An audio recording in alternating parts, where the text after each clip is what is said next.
Hey guys, so I beat Godfall and I wanted to do a follow-up review for my initial review, since I think YouTube randomly pushed me either from you guys searching or from the YouTube recommendation. So thank you YouTube, and thank you to anyone new who is randomly subscribed to the channel and checked it out.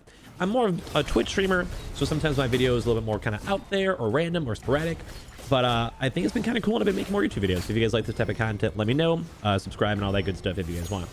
So I'm going to try to be a little bit more concise on my actual review. I mean, since my first review was more so when I just kind of got off a stream, was kind of talking about it, kind of rambling about it. So I wrote down all my stuff here, and I'm going to try to make it a little bit easier and more concise on my post-game thought process on the game.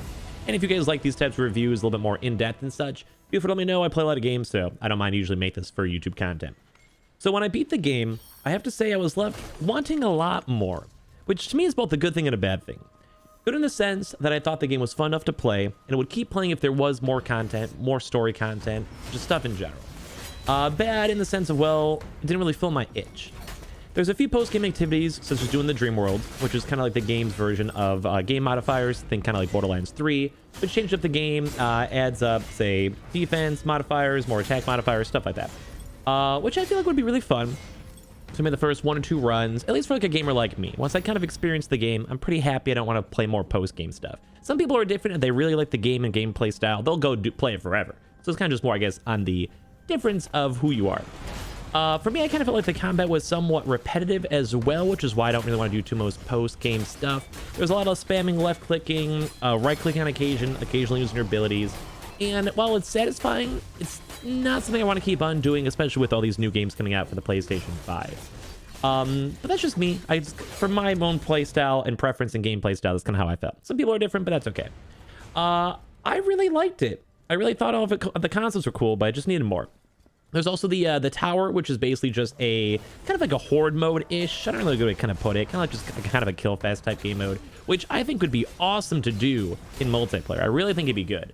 But I'd maybe do it like once or twice, and I'd probably get my fill, because there's no like super long-term really goal to work towards. And that's why I like story games, because you basically work towards a long-term goal. So for more kind of few pros and cons here, I really thought the game design was awesome. The game was beautiful. Characters were beautiful. Setting beautiful. I actually kind of thought some characters looked kind of unique too as well. Like I really liked a lot of them. They were really cool. But the issue is that the world was really empty. And that's something that kind of sucks. There really wasn't too much to do, and you kept on kind of doing the same thing in every area. You find chests, you kill the orbs to unlock more chests, you kill the boss, and then you move on. And maybe go kill a few vases and get a little bit of money from that. The enchantment system also kind of felt like grinding was kind of lame too, because essentially if you just had a good weapon, you just enchanted it, and you don't even have to grind for different stuff from bosses for a while, because you're just putting all your money into enchanting and leveling it up and making it better. Especially on top of that too, with the game kind of being open world, there was almost no real reason for the open world segment. Mainly because I'd rather just queue for a hunt, and then it's still open world either way. It's like kind of the same thing. You're queuing for the same thing. So I kind of wish there was more of a reason for the open world. I don't know, maybe a cool switch up would be for multiplayer. You have all the bosses there, so as everyone's playing, you kind of can do whatever you want, or group up and clear the entire map and check out the chest and actually have a reason for all the loot in the first place. The next pro and con was the gameplay.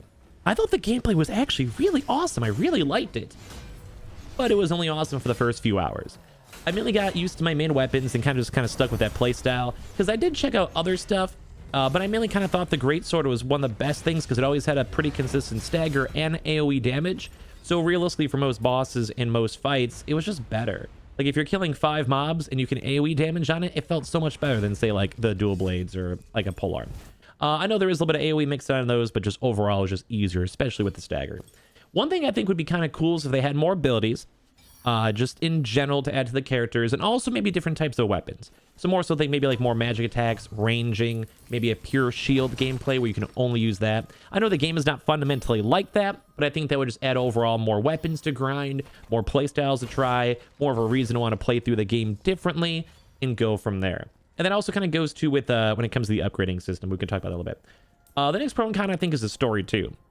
The story, I think we could all kind of agree, was very generic. If you guys already have been in the game, if not, then I don't want to spoil too much.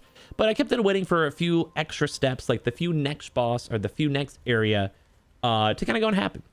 I just kept on waiting for it. If you guys have played through the story, there's probably one point where you guys understand where you're thinking, oh, this might be a twist, but then it never was, which may be even a spoiler in and of itself, but I think anyone with the brain could probably figure out from playing the game for you know, one area. You'll understand. And also the fact that there really wasn't that much content. I kind of feel like they might even be saving a lot of content for, say, the next DLC or expansion if they do it. And I hate whenever game companies do that, because I'd rather have the full game and then continue on the lore after. I think Gears of War 5 is a good example, if you guys played that game, where the game itself just ends on a massive kind of cliffhanger, and you don't get that satisfaction of playing the game and beating it. So I don't really like it when they save content in DLC, because sometimes people aren't even going to be around for it. Maybe they'll play the game the first time, and 6 months from now, a year from now, they won't even care. So I really kind of wish that they would just make the game better and expand on it and make the story longer, make the game longer, and then add even more because you want more because it's so good.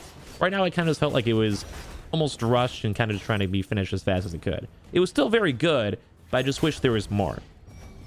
And also, I think the next pro and con is probably the weapons and the upgrading system. I will say this was actually a really big pro, because it was basic. It was really easy to understand, which is also going to be a bad thing, too, where you kind of want more weapons, you want more stuff. But I thought upgrading was easy. You just spend money, you collect stuff, and then as you go and get that, you improve your gear. If you get a better item, you can sell it and get better stuff, or you can enchant it and make it just a higher tier stuff. All that stuff seems good, but I felt like it was kind of counterintuitive with the killing the bosses, like I mentioned before. So it's either you upgrade and grind out gear and get up the money for it, or you kill the boss. But they don't necessarily really go too hand in hand. They kind of do, because you can sell the boss items, but then it's just, I don't know, it wasn't perfect. It was good, like I like the theory behind it, but it could be a little bit better.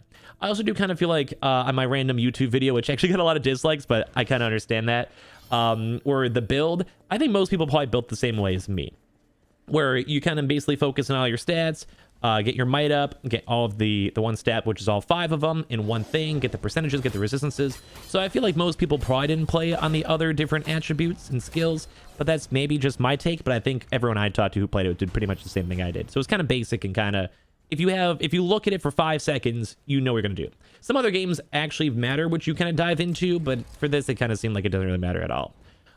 As well, I think one of the biggest issues I think I had throughout the game was I did have a lot of micro stuttering, and I think that's what I saw a lot of people in my Twitch chat, on other reviewers mention. Whenever I load into areas, the loading time was really long. Sometimes the first time I went to do abilities and fight stuff or load into a spot, there was a lot of micro stuttering. I have a very good computer, and apparently it was also happening on consoles too, from what I heard. So that's just something that needs to be optimized. Thankfully for that, you can always just go and update the game, do like a week 1 patch or something like that, and try to optimize a little bit more. But for some people like me who already beat the game, it might be a little bit too late, and that was always stuck in my head. Overall, I will say I'd probably give this game a solid 7.5 out of 10. It was very good. The art was amazing, but I just really wanted more. I really, really wanted more. It was really fun for what it was, but I just have no real big interest to want to go into the post-game, do the towers, do the dreamscapes, because like I said, there's a lot of other games out right now on the PS5. I just got my PS5, so there's like 10 different games I want to really go grind out and play, and like I kind of got my fill. I beat it, I saw the story, and I'm happy. I think if they had maybe 2 more areas, maybe 3 if they could push it, a few more bosses, a few more reasons to want to go and progress, and maybe just a bit more in the story, because I think my overall play time was maybe like 11 hours, and that wasn't even trying to min-max it. Someone could probably beat this game pretty quick if they really want to try to speedrun it or whatever.